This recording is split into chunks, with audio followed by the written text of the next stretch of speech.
¿Ya? Para, como primer punto, el estómago es un órgano que ocupa el cuadrante superior. No sé si ya me diste el control. Ah, mira, ahí se me...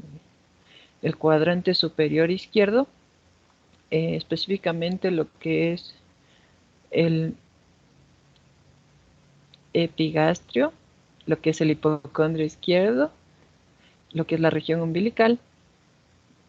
En cuanto a medidas, tenemos que de longitud o de eje longitudinal mide 25 centímetros, tiene un diámetro de 12 centímetros y un eje antero-posterior que me parece son 8 centímetros. Las partes que lo conforman, en la unión gastroesofágica tenemos al cardias, aquí, justo aquí, el cardias. Por encima de este tenemos a lo que es el fundus o fondo gástrico. Por debajo de él tenemos a todo lo que es el cuerpo gástrico, el antro y el píloro. Tenemos que este órgano tiene forma de J, una J mayúscula, pero este puede variar de tamaño y forma o volumen dependiendo de si está lleno, si es que está, si es que la persona está erecta o si es que está en posición supina, eh, va a variar. También tenemos que este tiene una curvatura menor, una curvatura mayor, que son importantes en las relaciones que este va a tener. A ver, también cuenta con dos orificios o esfínteres, uno que es el cardias y el otro es el píloro, que evitan que se regrese el contenido, el cardias, el contenido gástrico para el esófago y el píloro evita que del duodeno se regrese. Puedes pasarle la siguiente. La siguiente le voy a explicar las relaciones. No sé si es que yo no puedo pasar. Ah, bueno, ahí tenemos una imagen radiográfica de lo que es el estómago. Esta es didáctica, no encontré una mejor. Eh, y ahí ocupando la posición que les dije, igual el epigastro, igual la zona umbilical y el hipocondrio izquierdo. Voy a ponerme el puntero. Como relaciones tenemos que este órgano se relaciona con el lóbulo izquierdo, en tu parte izquierda, al lado derecho se relaciona con la cúpula diafragmática, aquí. En la cara anterior, bueno, está cubierta por lo que es la pared abdominal, y en relaciones posteriores, como aquí les puse acá abajo, lo que está entre el estómago y la pared posterior, vamos a llamarle lecho gástrico. Ya. En cuanto a su irrigación, tenemos que eh, recibe su irrigación por directo de la aorta abdominal, sale una rama que es el tronco celíaco. Esta rama se divide en dos, una esplénica que va al vaso y una hepática, esta que va al hígado. Igual del tronco celíaco también sale esta de aquí, que es la arteria gástrica izquierda. Esta arteria gástrica izquierda lo que va a irrigar es la curvatura menor. Es importante porque vamos a ver que la mayoría de úlceras, la mayoría de eh, carcinomas del estómago van a ocurrir aquí en la curvatura menor y lo que es el antro. También tenemos que esta esplénica, vemos que pasa por detrás, después esta arteria se bifurca, como podemos ver aquí, en arterias las gástricas cortas, y se va para la curvatura mayor. Y esta se le conoce como arteria gastromental o gastroepiploica izquierda. En cambio, la rama hepática, la arteria hepática, desde la arteria hepática sale esta pequeña ramita que es la arteria gástrica derecha, que va a irrigar lo que es la última porción de la curvatura menor y parte del duodeno. También esta igual pasa por detrás y se va a convertir en la arteria gastroomental o gastroepiploica derecha, que va a irrigar lo que es eh, el, la otra porción de la curvatura mayor. Ya, si desean saber, el drenaje venoso va a estar dado por las de gran calibre.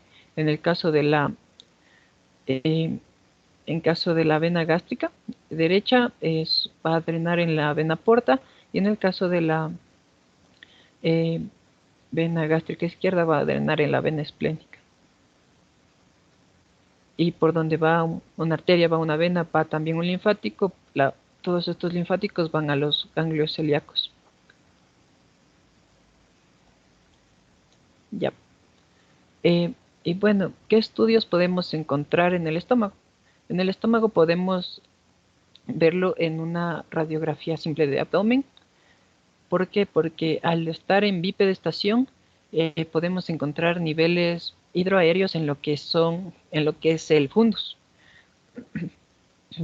Perdón, lo que es el fundus, debido a que el cuerpo y el antro en ayuno se contraen. Entonces eh, vamos a encontrar una cierta cantidad de líquido y gas en lo que es el fundus. Bueno, en la parte de acá arribita, que sí, a veces sí se puede observar. También tenemos que en caso de sospecha se puede usar esta radiografía simple de abdomen en casos de sospecha de perforaciones gástricas y duodenales. Y donde más le encontré utilidad es en esta de cuerpos extraños, en una radiografía de cuerpos extraños. Como sabemos, todo lo que comemos, quieran o no, va a terminar a nuestro estómago, y usualmente un niño de 2, 3 años eh, o incluso algunas personas que se dedican al narcotráfico eh, esconden, bueno, en el caso de los niños por accidente, en el caso de las personas que se dedican al narcotráfico se meten las cápsulas y ese contenido va al estómago. Bueno, también encontramos estudios con medios de contraste, eh, donde destacamos los varitados y yodados. En este estudio varitado doble contraste vamos a ver o podemos observar lo que son úlceras, lo que es un carcinoma gástrico, y eh, podemos también, si usamos fluoroscopía, podemos ver alteraciones en la motilidad, en la rigidez, una rigidez parietal y espasmos a lo largo de todo el trayecto eh, de la comida, como les voy a explicar más adelante en lo que es el tránsito gastroduodenal. Ahí tenemos también lo que es una tomografía axial computarizada, que usualmente se hace en los cortes, me parece aquí. En el libro estaba D10, D12, y en las imágenes está T10, T11. Bueno, esta básicamente la tomografía computarizada, básicamente para lo que sirve es para la evaluación de los tumores en los distintos estadios y para ver si presentan metástasis o no, o si migraron a órganos adyacentes al hígado, como ya les dije en las relaciones. En el 90% de los casos lo que se encuentra es una pared engrosada del estómago, como ya les voy a mostrar, y en un 10% son casos difusos. Empecemos con la radiografía de cuerpo extraño. Como les dije, personas, todo lo que comemos va a parar a nuestro estómago, y aquí vemos que esta persona se ha comido un anillo. Eh, Déjenme ver si le puede pasar. O el caso de un niño que se comió, me encontré varias noticias sobre niños, que este niño es un niño chino que se comió unas bolas magnéticas, por eso están juntitas, pero ya pasó a lo que me parece que es duodeno. Eh,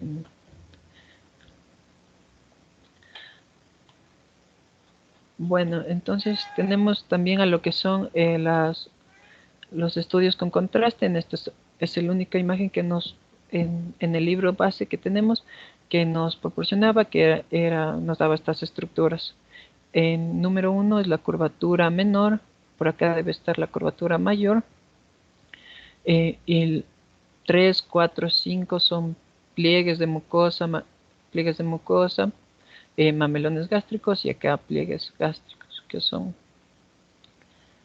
que se me pasó decirles que las capas, las, la muscular del estómago tiene una peculiaridad, son tres capas, una externa longitudinal, una circular intermedia y una oblicua e incompleta, pero interna. La característica de esta era que la circular interna en lo que era el píloro, le voy a repasar, lo que era el píloro, se ensanchaba y formaba esto que es el esfínter pilórico. Bueno, de ahí me parece que no. Así que vamos a empezar con los estudios varitados.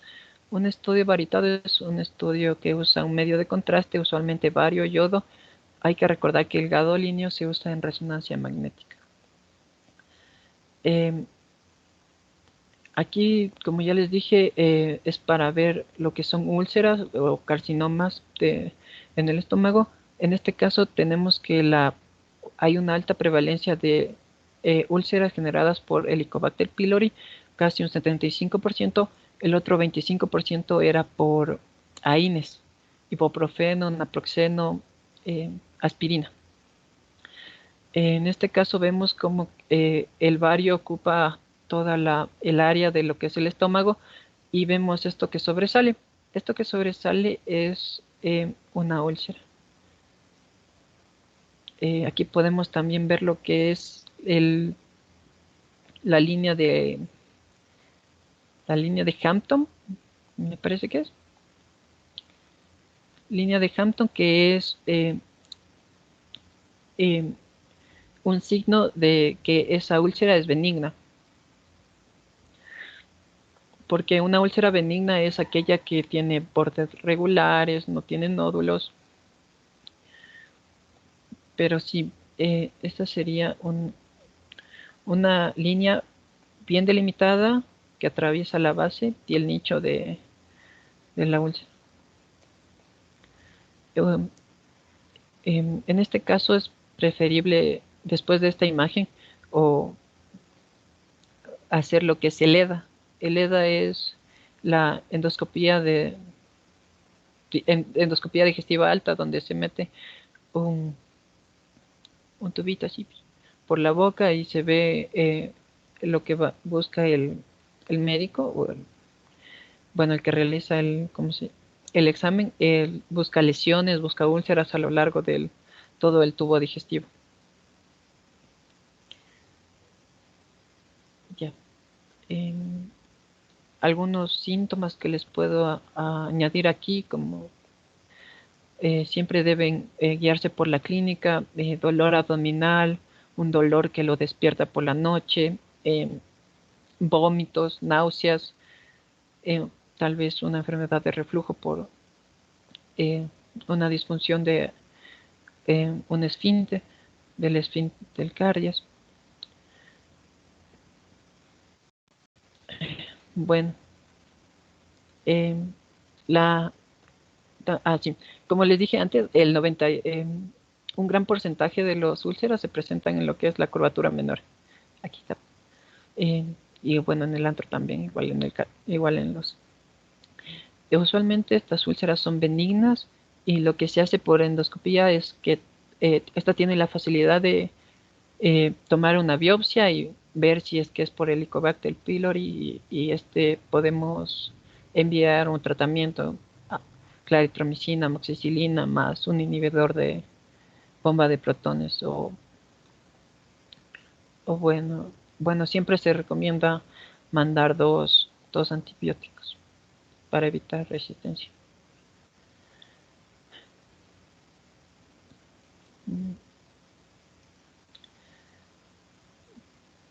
Eh, como les dije, una úlcera benigna es una que aparece con bastante frecuencia. eh, Tiene bordes delimitados, redondeados. No les puse porque todavía estamos en horario familiar, pero no les puse, pero si buscan es una como bolita blanca. Bueno, algunas sangran y ahí viene el problema que aparece sangre en heces o, o bueno. En cambio, las malignas lo que presentan son, a ver, pueden presentar nódulos, irregularidades, son asimétricas. Ya, aquí está. La serie gastroduodenal es un estudio donde también se usa un contraste, pero en este se evalúa lo que es esófago, estómago y duodeno hasta lo que es el ángulo de Dreitz. Mi compañero ya les va a, a adentrarse un poco más en este tema y yo solo les voy a nombrar que este estudio sirve para, en caso de encontrar este punto rojito, es un tumor. En caso de encontrar un tumor, hay que extirpar el tumor para evitar que se disemine. Igual se evalúa, miren, aquí está, son irregulares, nodulosas, radio, radiolúcido, esto es una masa, lo que es el, este es el antro y aquí el píloro. Aquí solo les he puesto esta imagen para que vean cómo se hace una gastrectomía total, que es una extirpación básicamente del estómago. Esta puede ser total o parcial, dependiendo de dónde esté ubicado el, ¿cómo se llama? El tumor. Esta serie gastroduodenal también sirve para lo que es la identificación de la hernia yatal. La hernia yatal es una protrusión de lo que es el estómago por, bueno, todos los agujeros son hiatos, pero bueno, una protrusión y vemos que esta parte del estómago está por encima del diafragma. ¿Y qué más les puedo decir aquí? Mm, No, me parece que no se me olvidó nada. Y tenemos... Ah, les puedo decir cómo... Ya me acordé.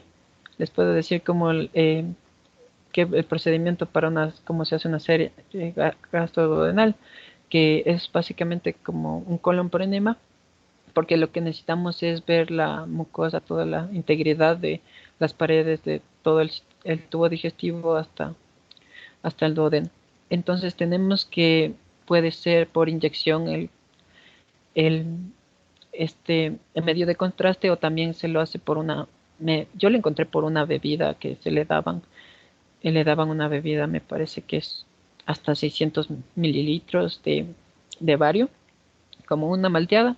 Esta se tomaba y con fluoroscopía iban viendo cómo avanzaba el medio de contraste a lo largo del tubo digestivo.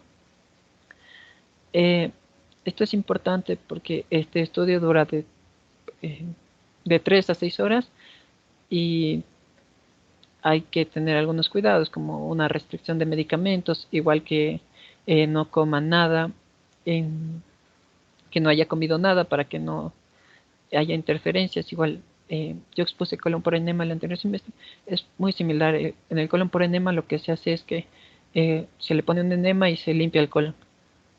Igual se sigue una dieta unos días antes para que ese colon esté lo más limpio posible, para que en la prueba no haya confusiones con materia fecal, en este caso con alimento. Igual si es que los resultados son normales en todo lo que es en el estómago, por lo menos en el estómago, van a tener tamaño, forma, movimiento normal. No se va a ningún rasgo de malignidad. Como ya les dije, bueno, no les comento esto de acá arriba, esto de la ecografía abdominal. No se recomienda mucho, no es muy útil, pero en la ecografía abdominal en niños sirve para lo que es la estenosis pilórica, pero les voy a hablar sobre la tomografía computarizada, como ya les dije, es para la estratificación y ver si el tumor se diseminó.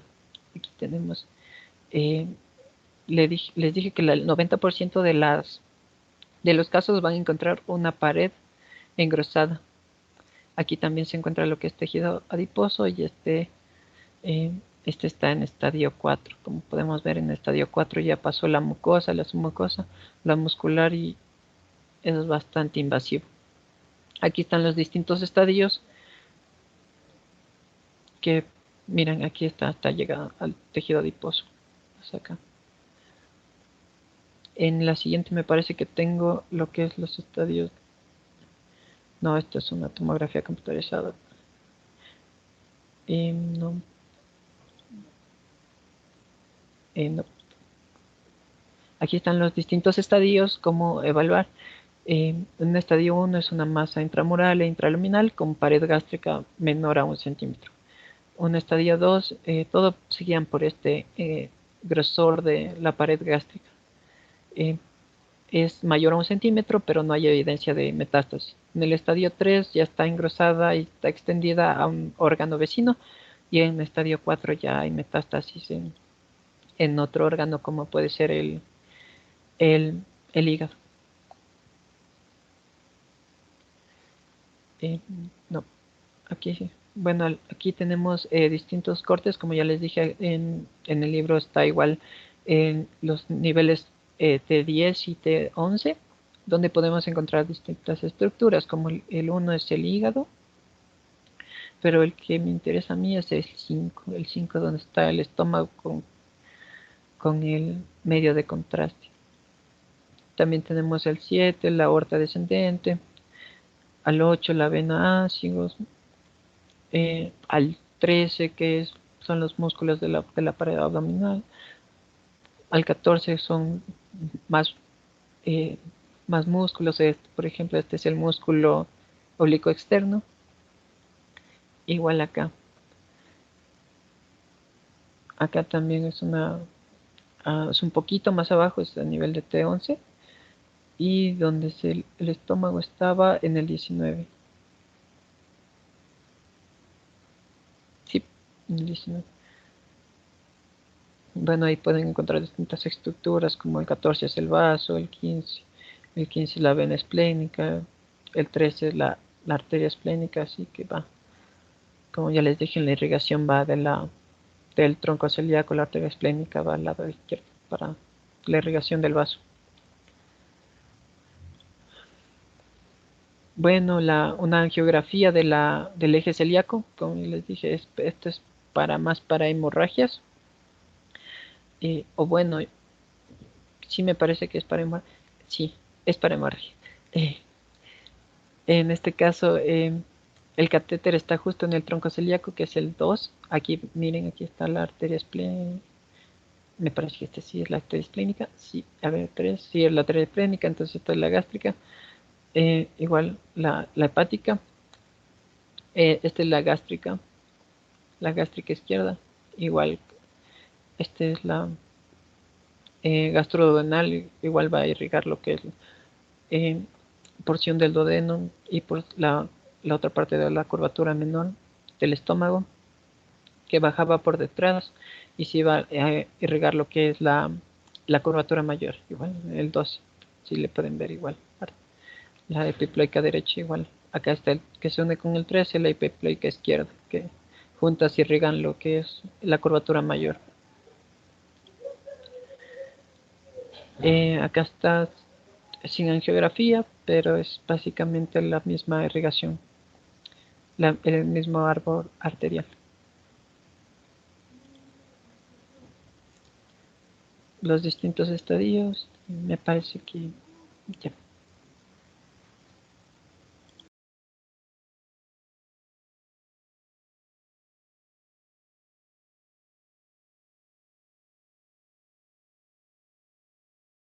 Ya, ahora vamos a continuar hablando sobre el duodeno. Para ello comenzaremos con una pequeña introducción de generalidades. El duodeno es la continuación del estómago y la transición entre el estómago y el intestino delgado. Entonces, como primero tenemos que el duodeno va a encontrarse desde el píloro hasta el ángulo duodeno-yeyunal. Otro es que los 2,5 centímetros, los 2,5 primeros centímetros, es decir, los de acá, se van a encontrar unidos a epiplones menor y mayor, y el resto del duodeno va a encontrarse retroperitoneal, por lo cual su movilidad va a ser muy poca. El duodeno, una característica es que tiene una forma de C, como podemos observar aquí, y tiene una medida de unos 25 centímetros aproximadamente. Como ya habíamos dicho, es retroperitoneal y por ende es menos móvil. Va a estar formado de 4 porciones o de 4 partes. La primera, que vamos a encontrarla a nivel de la lumbar 1, la segunda a nivel de la lumbar 2 y la tercera a nivel de la lumbar 3. De ahí, como vemos, vuelve a subir y la cuarta vamos a encontrarle a nivel de la lumbar 2 nuevamente. Las partes del duodeno, ciertas características que vamos a ir nombrando, es que en la primera porción, que es la que observamos en esta parte, el hígado y la vesícula van a encontrarse por delante de esta porción, y muchas veces en las radiografías varitadas se puede observar que la vesícula se encuentra cubriendo a esta primera porción. En la segunda porción encontramos la ampolla de Vater, donde va a hacer la unión del conducto colédoco y pancreático, y también esta va a encontrarse tapada en la parte anterior por el mesocolon transverso. Esta ampolla de Vater, más adelante vamos a observar que se la puede observar en ciertos estudios imagenológicos. Su tercera parte, por otro lado, va a tener una curva hacia adelante de la tercera vértebra y también delante de la aorta y de la vena cava inferior. Y por último, la cuarta parte va a llegar hacia el ligamento de Treitz. La irrigación del duodeno está dada por los dos primeros, los 2,5 centímetros iniciales, está dada por la arteria gástrica derecha, que es la que habíamos visto anteriormente, que sale de aquí de la arteria hepática común, y la gastroepiploica derecha. La mitad del duodeno y la segunda parte va a estar, por otro lado, irrigada por la arteria pancreático-duodenal superior, que es la que observamos acá. Y el resto del duodeno va a estar irrigado por la arteria pancreático-duodenal inferior, que es la que observamos aquí. Entonces, comenzaremos con ciertos estudios que se pueden ir realizando en el duodeno. Uno de ellos es para poder observar la luz del duodeno, que es lo que observamos en esta parte, en la imagen de aquí que les estoy señalando. Esta se la puede dar mediante endoscopía del tracto gastrointestinal superior. Así es como se le denomina a este estudio, y podemos observar la luz del duodeno. Ahora, para observar el grosor de las estructuras o de la pared del duodeno, se puede usar una TAC abdominal con contraste oral, como podemos observar aquí. Y eso nos puede marcar el grosor de las estructuras y poder observar dónde se encuentra ubicado el duodeno. Entonces, el duodeno, aquí nosotros lo que vamos a poder observar, como habíamos dicho, el hígado y la vesícula van a estar tapando cierta parte del duodeno, pero sin embargo podemos observar eh, la tercera parte del duodeno, que se va a encontrar delante de la aorta y de la arteria y de la vena cava inferior. Ahora, vamos a comenzar a hablar de un estudio que nosotros podemos pedir para poder observar si hay úlceras duodenales. Las úlceras duodenales son más comunes que las úlceras gástricas. Estas generalmente se van a encontrar en el bulbo duodenal o la primera porción del duodeno, que era la que habíamos visto antes. Como recordaremos, habían 4 porciones, y esta úlcera generalmente se la suele encontrar en el bulbo duodenal.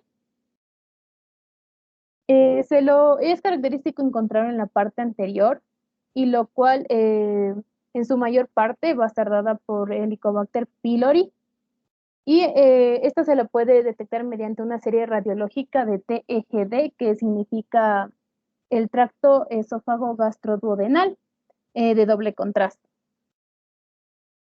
La sensibilidad es superior al 90% con este estudio, estudio imagenológico, y mediante una TAC o una tomografía computarizada podemos observar si hay una obstrucción, si se puede dar una perforación o si tal vez se puede encontrar una hemorragia. Entonces, en esta imagen de la derecha nosotros podemos observar en una úlcera duodenal aguda y aquí, como podemos observar, se ha dado con contraste. La flecha negra nos estaría enseñando una acumulación de bario. Y en la flecha blanca, por otro lado, se puede ver una zona de edema.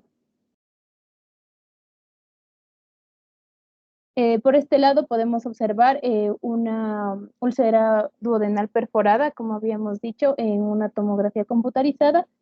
Y aquí la flecha blanca, nosotros lo que vamos a observar es cómo está dado con un medio de contraste, una acumulación de este líquido en la cavidad peritoneal.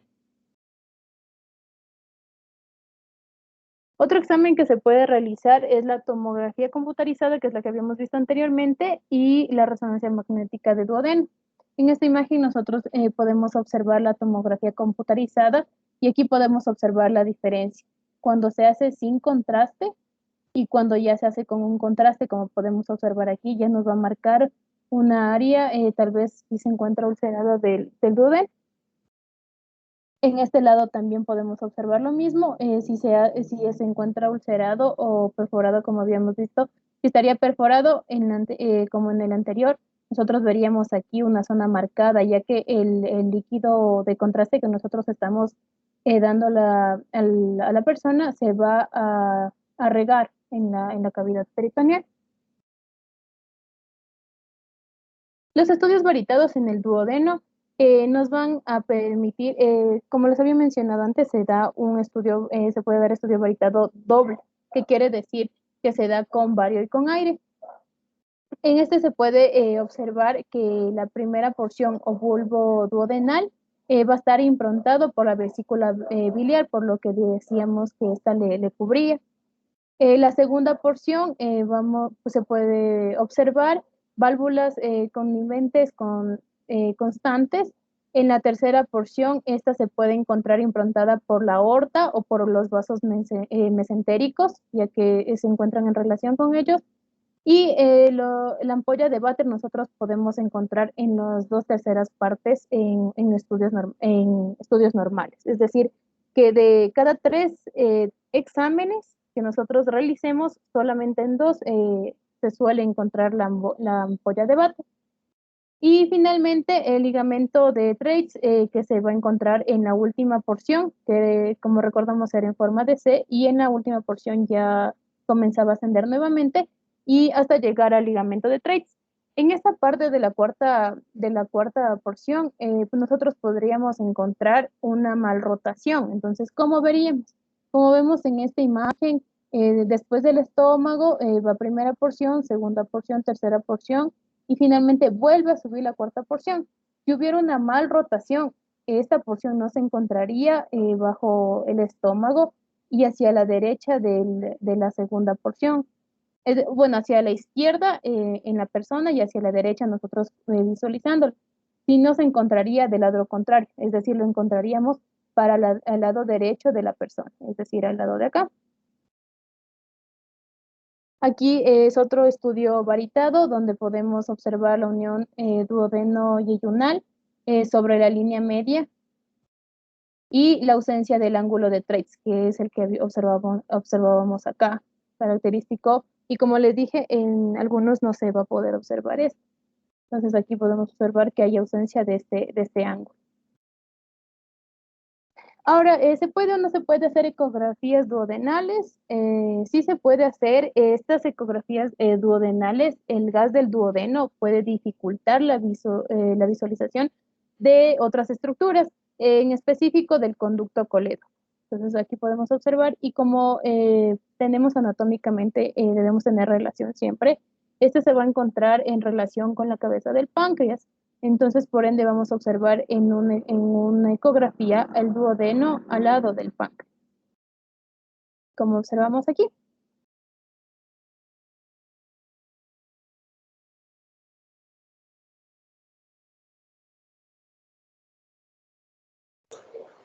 Ya, yo les voy a hablar acerca del intestino delgado. Entonces aquí vamos a tener primero que el intestino delgado se va a componer de dos partes. Por una parte vamos a tener primero el yeyuno, que este generalmente se encuentra más ubicado en el hipocondrio izquierdo, como podemos ver en esta parte de aquí. Y de ahí le sigue el ilion, que se va a encontrar en toda esta parte abdominal y en toda la región de la pelvis.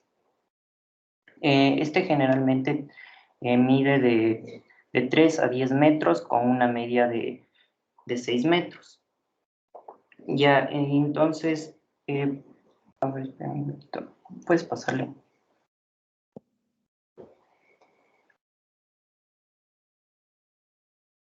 Ya, este también, su anatomía normal va a presentar, va a estar formado por pliegues circulares, donde radiológicamente las asas van a ocupar todo el abdomen, como podemos ver en esta imagen radiológica, y es generalmente de forma homogénea.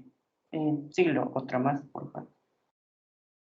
Este también a la compresión es móvil, pero también es deformado. Otra vez.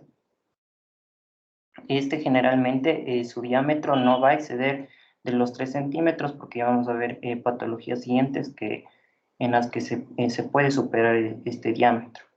Otra. Ya, y otra característica importante que tenemos que tomar en cuenta radiológicamente son las válvulas conniventes, que en sí son los pliegues circulares que se van a encontrar de mucosa a nivel del intestino delgado, y estos, como podemos ver en esta imagen de aquí, tienen como un patrón de pilas en moneda y son de localización central. Siguiente, por favor. Ya, entonces vamos a empezar explicándoles qué técnicas radiológicas podemos usar para estudiar el intestino delgado. Primero vamos a iniciar con las radiografías simples del abdomen.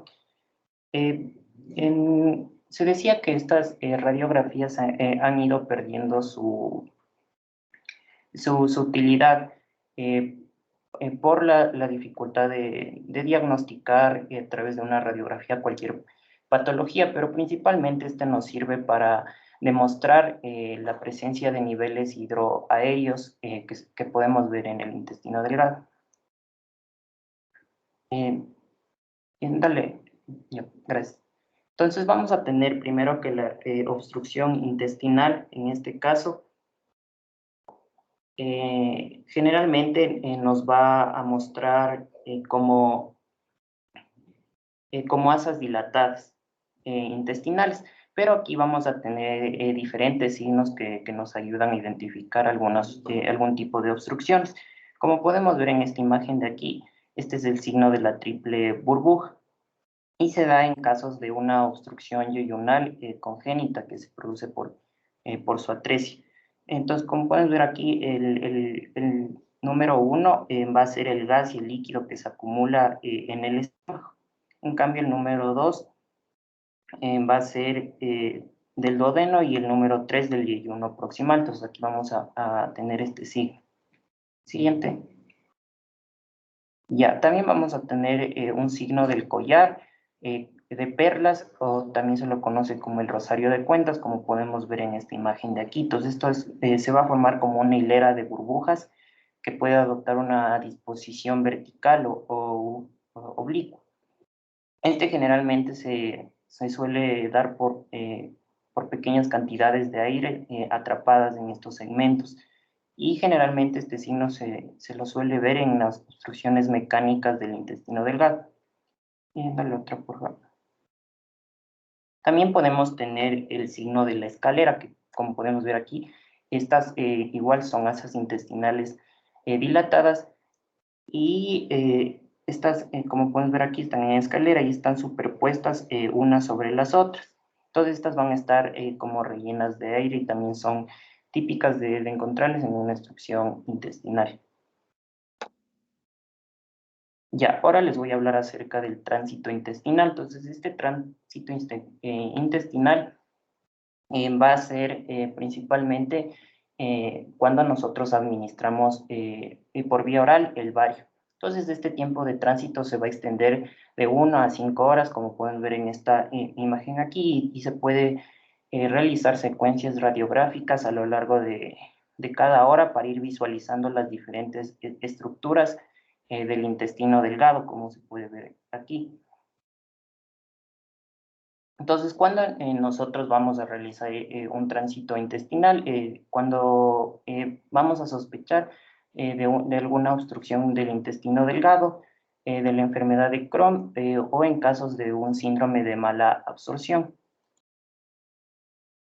Este tampoco no lo va a estar contraindicado en casos de una obstrucción o perforación intestinal, en casos también de una diverticulitis yeyunal o en cuadros infecciosos agudos.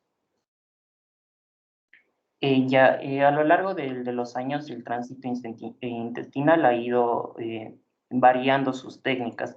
Entonces vamos a principalmente encontrar dos técnicas importantes que se han ido introduciendo. Entonces primero vamos a tener el enema intestinal. En este se usa igual un contraste varitado, pero vamos a utilizar una sonda nasoduodenal. Entonces va a llegar a este nivel del ángulo de Trains, que ya les explicó mi compañera, y se va a inyectar el contraste para poder visualizar de una mejor manera las diferentes partes del intestino delgado.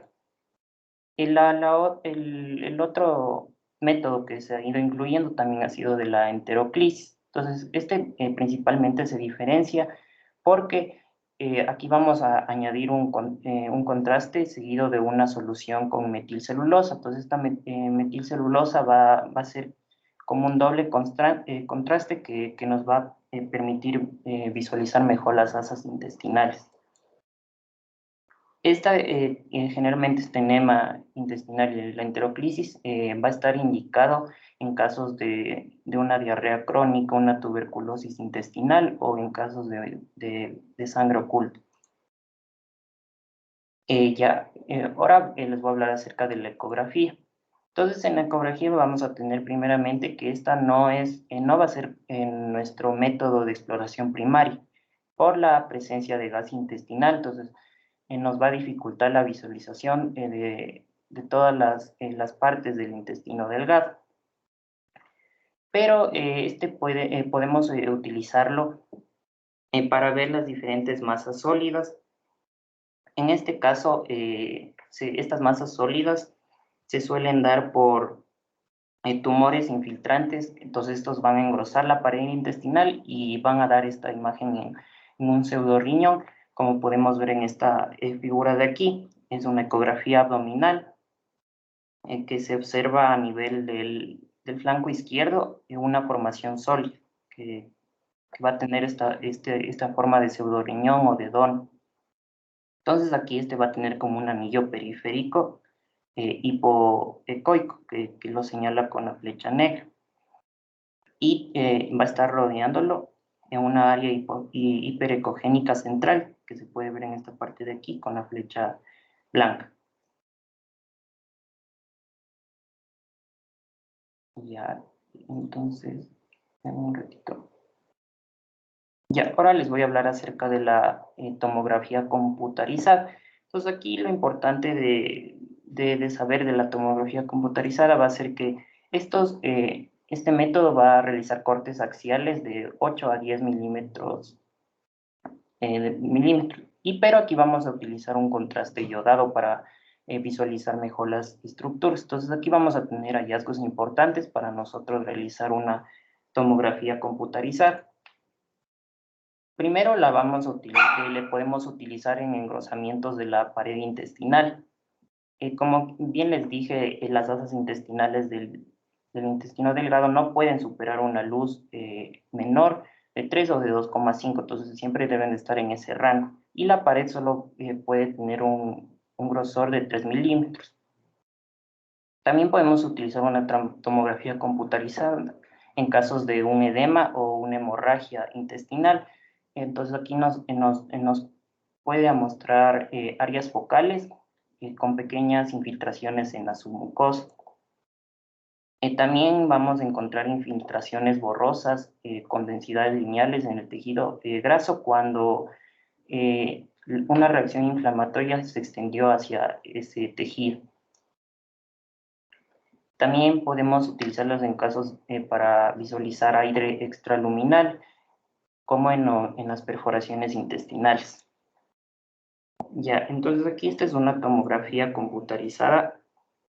La tomografía computarizada va a estar principalmente indicada para nosotros poder visualizar los diferentes tumores, ya sean adenocarcinomas, leiomiosarcomas o en el caso de la enfermedad de Crohn. Entonces, en esta imagen de aquí podemos ver, es una tomografía con cortes axiales en imagen A. Es un corte axial, como ya les dije, donde se va a evidenciar en esta parte de aquí el yeyuno distal con la presencia de una lesión parietal infiltrativa que nos muestra la flecha.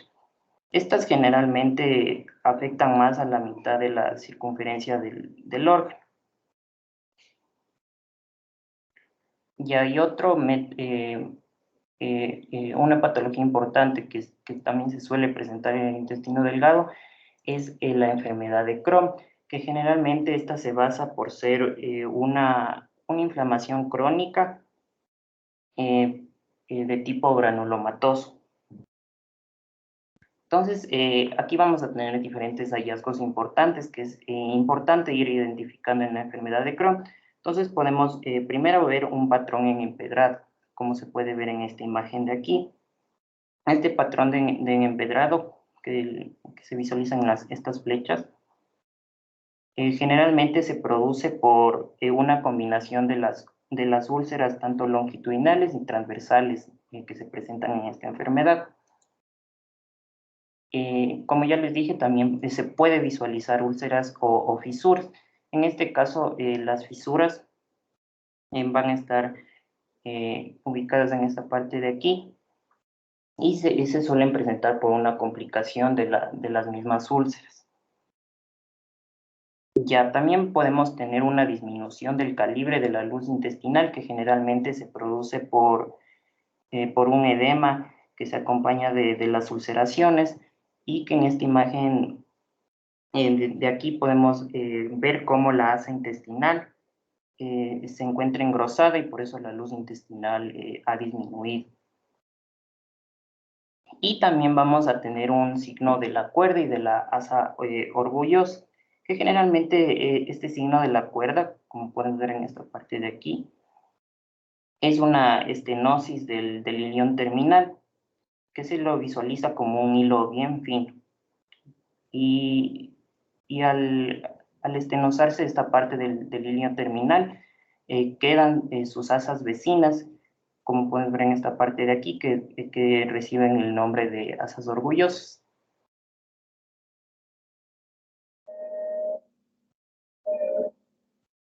Ya, eso ha sido toda nuestra exposición, doctor. Bueno, noto, noté que les ha costado un poco esta exposición. Pero bueno, para que todos tengamos claros para qué, por qué y qué ver en estos estudios, vamos a darles un pequeño resumen en general. Pero solo una pregunta, ¿ustedes en qué año ven gastroenterología? ¿En qué semestre ven gastroenterología? En séptimo, si mal no estoy, doc. En el siguiente semestre. En este semestre ustedes no ven gastroenterología. No. ¿Qué materias clínicas ven en este semestre? Neumología, cardiología, nefrología y no sé si ya dije neurología. Esas serían 4. Mm, Bueno, es por eso que les debe haber costado esta exposición. Pero bueno, tengan en términos generales que para cualquier patología gastrointestinal, me refiero al tubo digestivo, que va desde el esófago hasta el colon, el estudio de elección siempre va a ser la endoscopía digestiva alta o baja. Ese es el estudio ideal, ¿sí? Pero ese estudio le compete al gastroenterólogo, ¿sí? No le compete al imagenólogo ni al área de imagen como tal. Pero a veces el endoscopio o no se dispone o está dañado o no es concluyente para diagnosticar algunas enfermedades del tubo digestivo. Entonces, para eso, ahí en esos momentos es cuando entra la radiología. Y como ustedes lo mencionaron, empezamos por la radiología convencional, es decir, una placa de rayos X.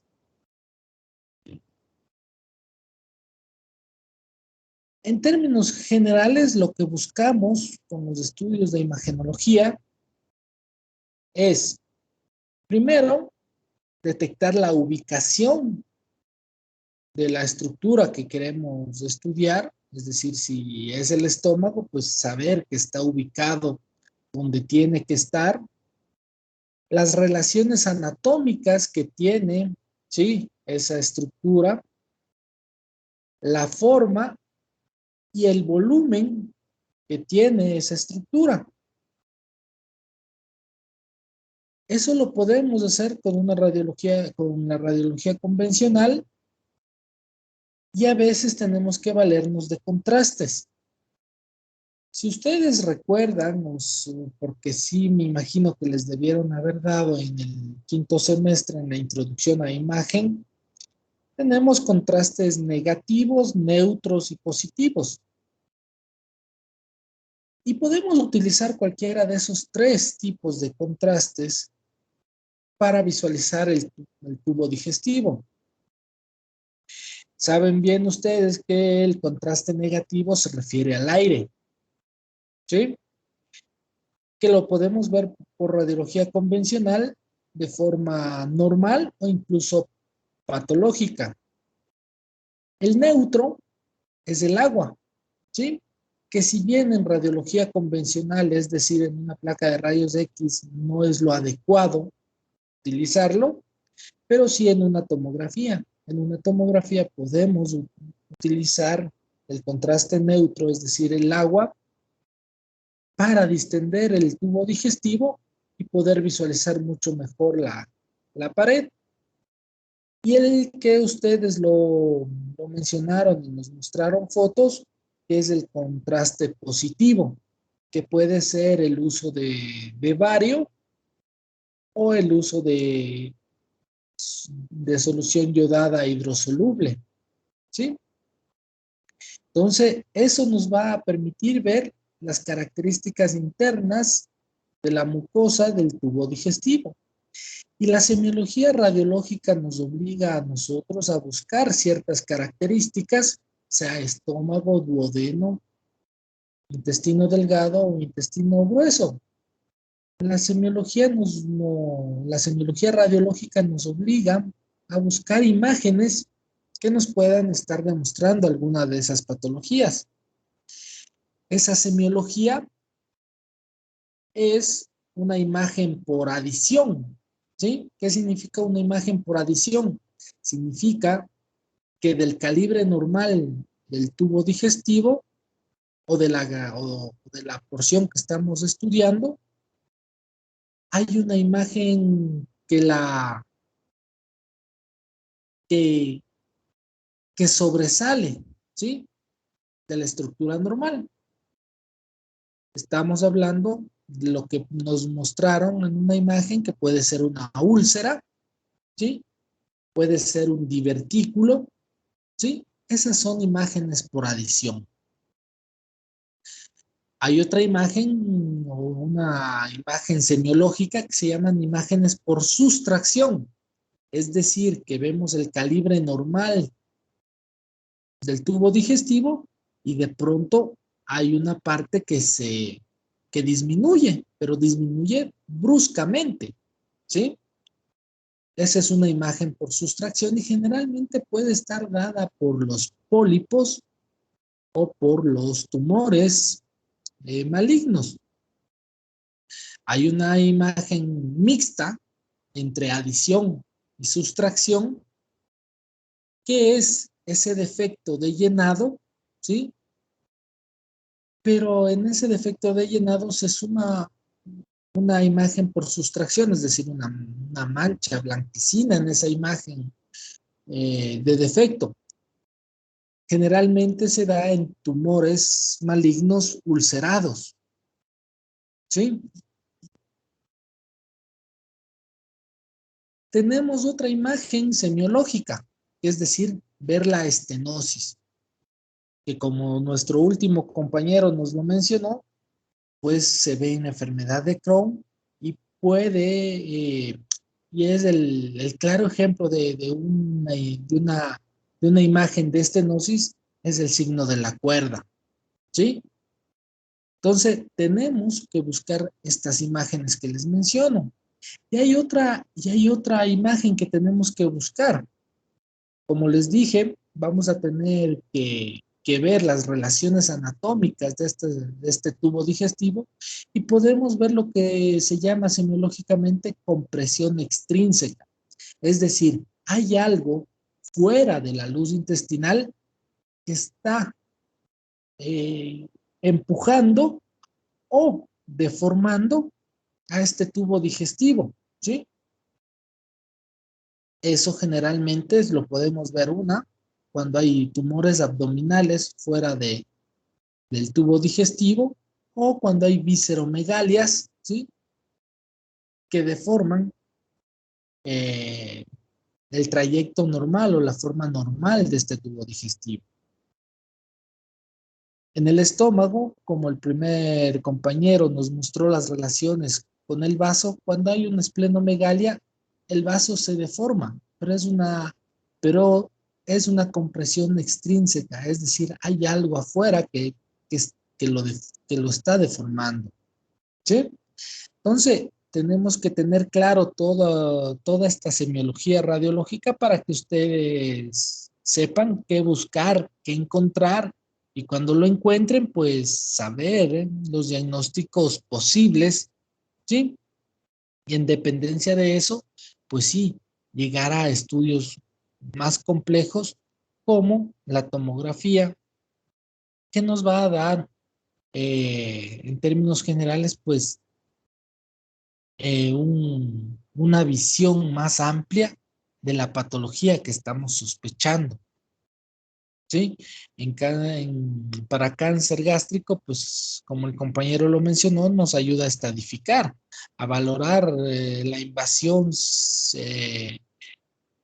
no solo de la mucosa, sino también de la submucosa muscularis y de la serosa del estómago, ¿sí? Eso nos ayuda a ver la tomografía en diferentes fases de contraste, pero nos ayuda a ver si hay invasión de tejido vecino o de órganos vecinos por el tumor, si hay ganglios o incluso estructuras vasculares comprometidas. Todo eso nos ayuda, ¿sí? Entonces, tengan claro esa semiología radiológica que tenemos que ver en el tubo digestivo para que sepan, una, buscarlo y otra, pues saber los posibles diagnósticos. Otra, otra característica que tenemos que ver en el tubo digestivo, como lo mencionó el compañero, pues es la velocidad del tránsito intestinal, ¿sí? valorar si, si está acelerado o enlentecido, ¿sí? El tránsito, ¿sí? Para valorar diarreas crónicas, ¿sí? O síndromes pseudoobstructivos. Para todo eso nos es útil la valoración del tubo digestivo con contraste. ¿Alguna duda, alguna pregunta?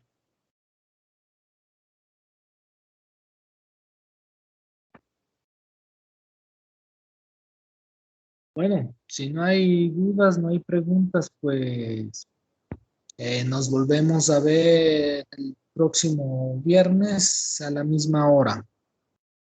¿Sí me escuchan? Sí, doctor. Listo, entonces. eh, Descansen, estudien y cuídense. Nos volvemos a ver el viernes.